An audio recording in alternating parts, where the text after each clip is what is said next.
हा unknown number आहे। True कॉलरला त्याचं नाव येईलच, मीडियाला सुद्धा माहिती आहे। हा सातारा जिल्ह्यामधून फोन आलाय, मला जीवे मारण्याची धमकी दिली गेली। तू तुझं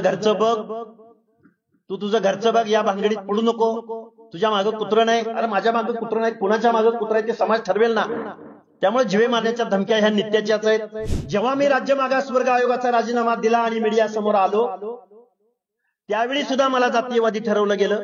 जेव्हा मी छगनराव भुजबळांना टार्गेट करून ओबीसी बांधवांवरती हल्ले झाले मराठवाड्यामध्ये, ओबीसींची घरं जाळली गेली, ओबीसींची दुकानं जाळली गेली, नाभिक बांधव असेल, धनगर बांधव असेल, प्रत्येक ओबीसी बांधव जो ओबीसीच्या बाजूने बोलत राहिला, तेव्हा त्या ओबीसीवरती हल्ले झाले। त्यावेळी लक्ष्मण हाके पुढे आला, त्यावेळीही लक्ष्मण हाके जातीवादी होता।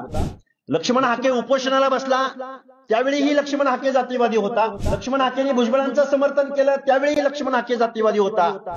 लक्ष्मण हाकेनं कुठेही स्वर्गीय संतोष देशमुखांच्या हत्येचं समर्थन केलं नाही, कुठेही आरोपींचं समर्थन केलं नाही। पण एका जातीला तुम्ही क्रिमिनलाइज्ड ठरवू नका। रोज मला कॉल आहेत जीवे मारण्याच्या धमक्यांचे।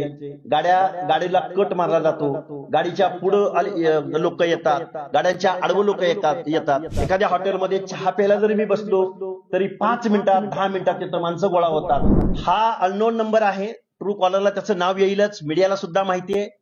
हा सातारा जिल्ह्यामधून फोन आलाय, मला जीवे मारण्याची धमकी दिली गेली। तू तुझं घरचं बघ, या भानगडीत पडू नको। तुझ्या मागं कुत्रं नाही, अरे माझ्या मागं कुत्रं नाही, कुणाच्या मागं कुत्रं आहे ते समाज ठरवेल ना। त्यामुळे जीवे मारण्याच्या धमक्या ह्या नित्याच्याच आहेत। आणि पत्रकार बांधवांना माझी एक विनंती आहे, जेव्हा मी राज्य मागासवर्ग आयोगाचा राजीनामा दिला आणि मीडिया समोर आलो, त्यावेळी सुद्धा मला जातीयवादी ठरवलं गेलं। जेव्हा मी छगनराव भुजबळांना टार्गेट करून ओबीसी बांधवांवरती हल्ले झाले मराठवाड्यामध्ये, ओबीसींची घरं जाळली गेली, ओबीसींची दुकानं जाळली गेली, नाभिक बांधव असेल, धनगर बांधव असेल, प्रत्येक ओबीसी बांधव जो ओबीसीच्या बाजूने बोलत राहिला, तेव्हा त्या ओबीसीवरती हल्ले झाले। त्यावेळी लक्ष्मण हाके पुढे आला, त्यावेळीही लक्ष्मण हाके जातीवादी होता। लक्ष्मण हाके उपोषणाला बसला, त्यावेळीही लक्ष्मण हाके जातीवादी होता।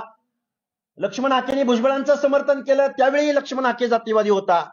लक्ष्मण हाकेनं कुठेही स्वर्गीय संतोष देशमुखांच्या हत्येचं समर्थन केलं नाही, कुठेही आरोपींचं समर्थन केलं नाही।